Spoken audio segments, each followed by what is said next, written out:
Bismillahirrahmanirrahim. Assalamualaikum warahmatullahi wabarakatuh. Subhanaka la ilma lana illa ma 'allamtana innaka antal alimul hakim. Kaum muslimin yang dirahmati Allah Subhanahu wa taala dimanapun berada, selamat berjumpa kembali pada kajian kita tentang ilmu tauhid, yang alhamdulillah kita sudah memasuki beberapa penjelasan tentang sifat Allah Subhanahu wa taala, dari mulai sifat nafsiyah, kemudian sifat salbiyah, dan sekarang kita memasuki sifat al-ma'ani yang sudah kita jelaskan kemarin apa perbedaan antara sifat salbiyah dan sifat al-ma'ani. Kemarin kita sudah menjelaskan tentang sifat ilm, sifat hayat, sifat qudrah, dan sekarang kita memasuki sifat ma'ani yang berikutnya, itu sifat al-iradah.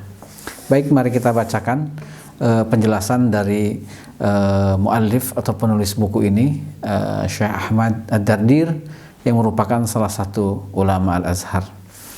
Ketika beliau menjelaskan tentang al-iradah, beliau menyebutkan bahwa al-iradah sifatun azaliyatun tukhassisul mumkin bi ba'di ma yajuzu alaih. Jadi sifat iradah itu adalah sifat azali atau azaliyah atau qadim, tukhassisul mumkin, yang salah satu karakter dari sifat ini adalah mengkhususkan, segala sesuatu yang mungkin, bi ba'di ma yajuzu alaih.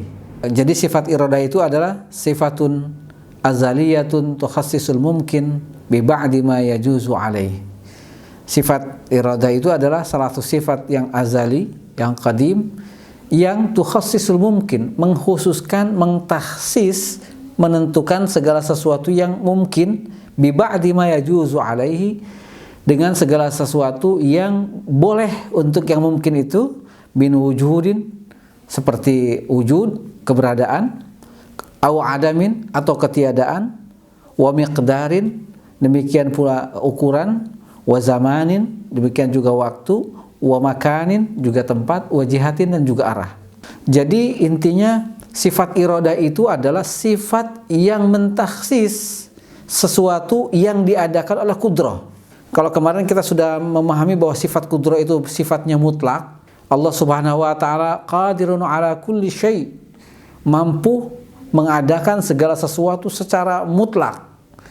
Tetapi ketika Allah Subhanahu wa taala menciptakan segala sesuatu dengan kudrahnya, maka Allah menciptakan makhluk sesuai dengan iradahnya, yaitu mentakhis. Misalnya ketika ada dalam ilmu Allah Subhanahu wa taala bahwa seseorang akan dilahirkan, kemudian Allah Subhanahu wa taala menjadikan seseorang ini dari tidak ada menjadi ada, itu dengan sifat kudrah Allah Subhanahu wa taala. Dan kemudian kapan proses beradanya orang tersebut, proses dari tiada menjadi ada, dari mulai pembuahan sampai hamil, sampai kemudian dilahirkan, kapan, di mana waktu, ukurannya, dengan siapa, pada hari apa, bentuknya, itu diwujudkan dalam iradah Allah Subhanahu wa taala. Jadi dari kudrah yang mutlak, Allah Subhanahu wa taala menciptakan makhluk itu sesuai dengan iradahnya, mentaksiskan, menghususkan kapan segala sesuatu terjadi, baik akan ada ataupun menjadi tidak ada.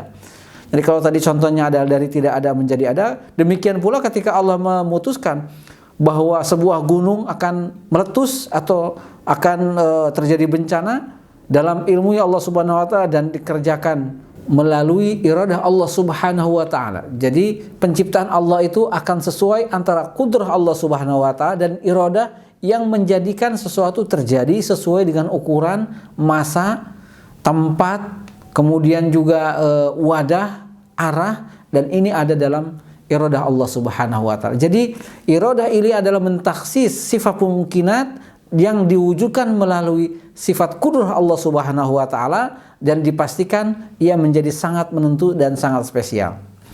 Nah, oleh sebab itu tadi disebutkan bahwa sifat iradah ini adalah sifat yang azali seperti sifat-sifat yang lainnya, tapi perannya adalah tukhassisu al-mumkinat, membuat, menentukan segala sesuatu yang mungkin menjadi terukur, ada batasnya, karena yang mungkin pasti terbatas dengan waktu, dengan ukuran, dengan tempat, dengan ruang, beda dengan yang wajib. Ataupun juga beda dengan mustahil, karena yang mustahil tidak mungkin ada. Hal lain yang perlu kita catat dalam masalah sifat iradah Allah Subhanahu wa taala adalah bahwa iradah Allah Subhanahu wa taala itu sama dengan kudrat, terkait hanya dengan yang mumkinat. Jadi iradah Allah Subhanahu wa taala hanya terkait dengan hal yang mungkin. Yang mungkin itu kita tahu bahwa bisa ada dan bisa tidak ada. Iradah Allah Subhanahu wa taala tidak terkait dengan yang wajib, karena yang wajib itu sudah memang ada, tidak membutuhkan qudrah, tidak membutuhkan iradah, dan juga tidak terkait dengan yang mustahil. Karena yang mustahil itu tidak mungkin ada, tidak mungkin ditentukan, sudah tidak ada. Maka sifat iradah Allah Subhanahu wa taala terkait dengan hal-hal yang mungkin, yang bisa ada, yang menjadikan ada menjadi tiada, atau menjadikan yang tidak ada menjadi ada.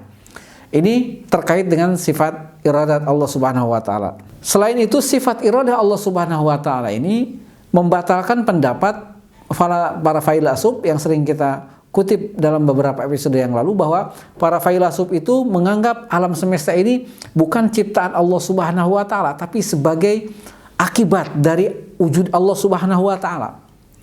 Jadi mengakibatkan jika alam raya ini bagi kita adalah merupakan ciptaan Allah Subhanahu wa taala, bagi para filsuf alam raya ini adalah akibat dari sebab. Menurut filsuf, alam raya ini akibat dari sebab. Adanya Allah Subhanahu wa taala, maka ada otomatis ada alam raya. Jadi Allah tidak memiliki iradah. Begini kalau kata para filsuf, seperti pergerakan cincin di jari-jari kita. Ketika jari kita digerakkan, maka otomatis cincin itu akan bergerak. Cincin ini tidak punya keleluasan untuk bergerak. Nah, sementara kita mengimani bahwa dengan sifat iradah Allah Subhanahu wa taala, bahwa Allah Subhanahu wa taala ini, adanya alam ini bukan karena otomatis adanya zat Allah, tetapi karena Allah menghendaki menciptakan alam raya. Sebab ketika Allah tidak menghendaki, maka alam raya tidak diciptakannya. Jadi antara ada dan tidak ada alam raya ini semua kembali kepada iradah Allah Subhanahu wa taala, di mana Allah Subhanahu wa taala memiliki kebebasan berkehendak untuk melakukan apapun, untuk menciptakan apapun sesuai dengan qudrah,